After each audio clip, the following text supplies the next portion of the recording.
اعوذ باللہ من الشیطان الرجیم بسم اللہ الرحمن الرحیم رب اشرح لی صدری ویسر لی امری واحلل عقدۃ من لسانی یفقہوا قولی واجعل لی وزیرا من اہلی رب زدنی علما رب زدنی علما رب زدنی علما آمین۔ بسم اللہ الرحمن الرحیم، سورہ نساء آیت نمبر 5 سے ہم پڑھیں گے۔ اللہ فرماتے ہیں ولا توتوا السفہاء، نہ تم دو، تو عطا یاتو سے ہے دینا، سفہاء، سفہاء کا لفظ آپ بقرہ میں پڑھ چکے ہیں۔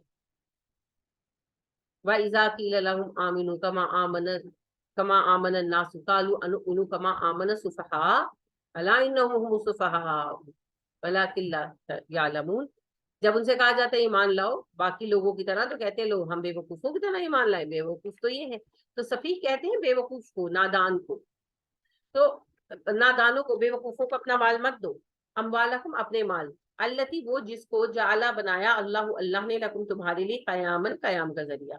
اپنا مال نادانوں کو، بے وقوفوں کو مت سونپو، وہ مال جسے اللہ نے تمہارے لیے قیام کا ذریعہ بنا رکھا ہے۔ یعنی کہ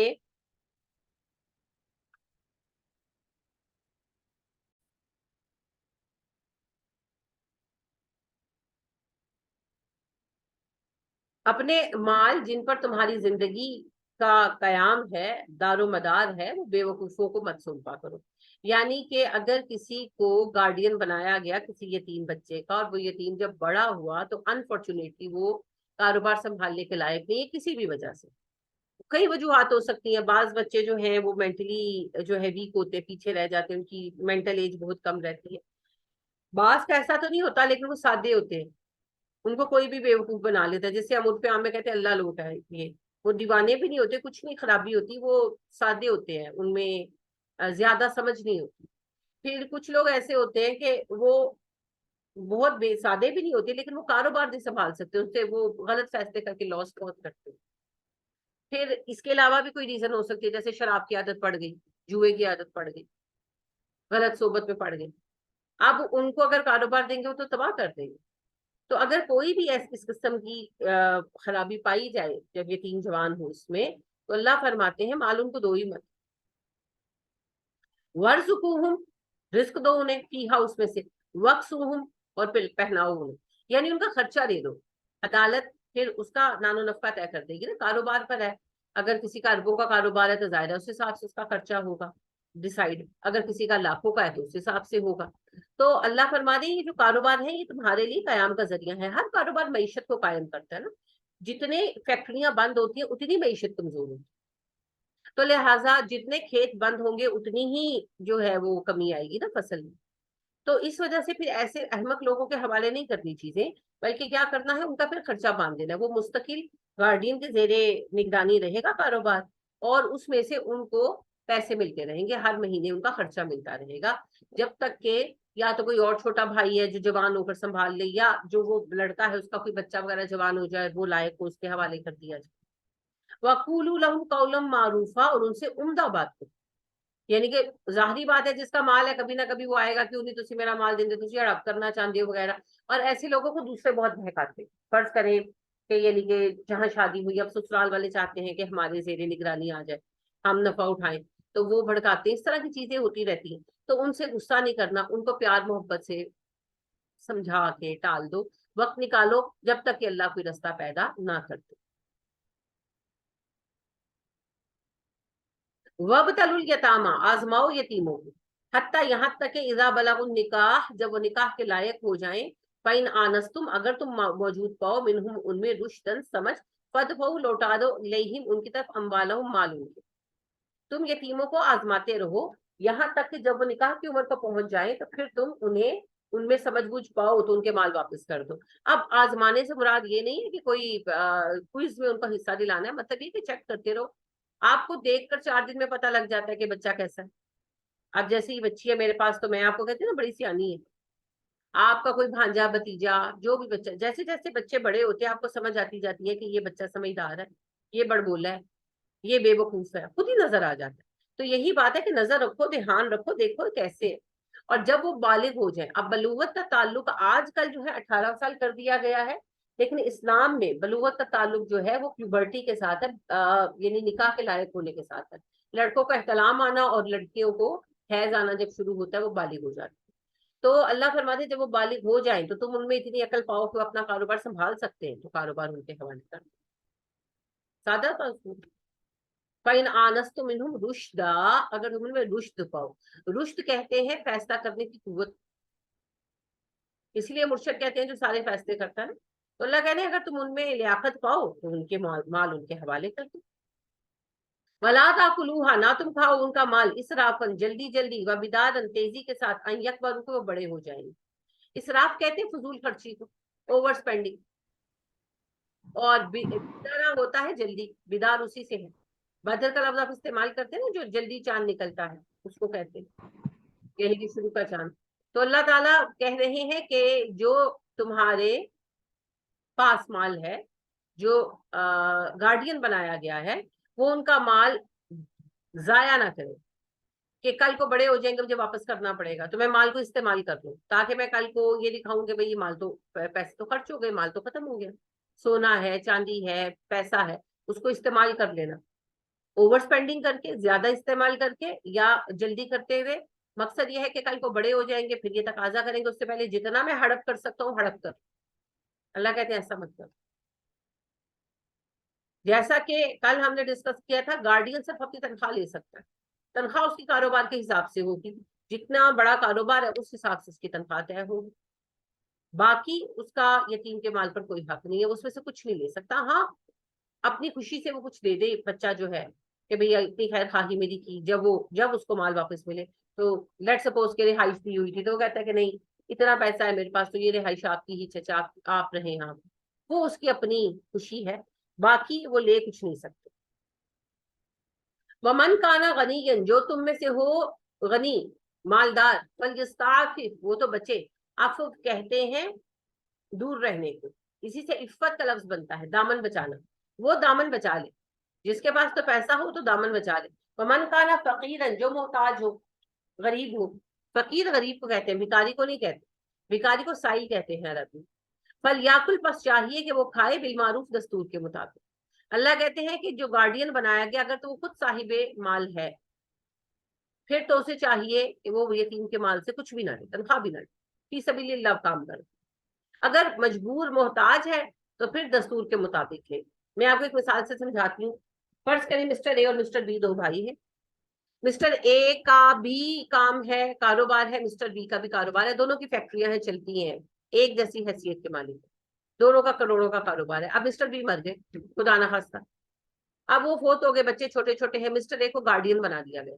اب مسٹر اے کا اپنا بھی چلتا ہے کام، انہوں نے کیا کرنا ہے، پیسہ، ان کے اپنا پاس پیسہ ہے، ریل پیل ہے پیسے. تو ان کو چاہیے کہ وہ اپنے بھائی کے کاروبار کی دیکھ بھال اللہ کی رضا کے لیے کریں تب تک جب تک بھتیجے بالغ نہیں ہو جائے. پیسہ نہ لے، ان کے پاس ہے. دوسری سچویشن یہی اللہ فرما رہے ومن کانا غنیا فلیستعفف، جس کے پاس پیسہ وہ دامن بچا لے. اب دوسری سچویشن ہے ومن کانا فقیرا فلیاکل بالمعروف، جو محتاج ہو اسے چاہیے کہ اچھے طریقے کے ساتھ دستور کے مطابق کھائے. اب مسٹر اے اور مسٹر بی دو بھائی ہیں. مسٹر اے نوکری کرتے ہیں، مسٹر بی جو ہے ان کا کاروبار ہے اور بہت بڑا کاروبار ہے. اب مسٹر بی مر گئے، ان کے کاروبار کا گارڈین بنایا گیا مسٹر اے کو. اب ظاہر ہے کاروبار دیکھنے کو انہیں جاب تو چھوڑنی پڑے گی، تو وہ کہاں سے فیملی رن کریں گے، ان کے پاس تو کاروبار نہیں، ان کی تو نوکری کی انکم آتی تھی. اب وہ کہاں جائیں، وہ کیا کریں؟ تو ان کو پھر تنخواہ مقرر کر دی جائے گی کاروبار کی نوعیت کے اعتبار سے. جتنی کاروبار کا ٹرن اوور ہے اس کے مطابق وہ پھر اپنی تنخواہ لے اور اپنی زندگی کریں. جب بچے بڑے ہو جائیں گے تو دیکھا جائے گا، ان کا مال ان کے حوالے کر کے پھر وہ اپنی زندگی سیٹ کر لیں گے. یہ مراد. فَإِذَا دَفَعْتُمْ، جب تم لوٹاؤ، الیہم ان کو، اموالہم مال ان کے، فَأَشْہِدُوا تو گواہ بناؤ، علیہم اس پر. اور جب تم ان کے مال واپس لوٹاؤ تو اس پر گواہ بناؤ. اصل میں بعد میں تو باقاعدہ قانون بن گیا، پہلے تو آپس میں ہو جاتا تھا، یعنی کہ جب مال دیا جائے تو گواہ موجود ہو کہ بھئی اتنے گھر یہ وہ سب کچھ، اس پر سگنیچر وغیرہ ہوں گے. جب واپس کرو تو بھی موجود ہونے چاہیے کہ بھئی یہ سارا مال جو مجھے دیا گیا تھا یہ لسٹ ہے، یہ میں واپس. اب تو یہ سب کام عدالت میں اسلام کے زمانے میں ہی کر دیے گئے تھے، یہ عدالت کے تحت. لہٰذا عدالت جو ہے وہ گارڈین جب کسی کو مقرر کرتی ہے تو باقاعدہ ایک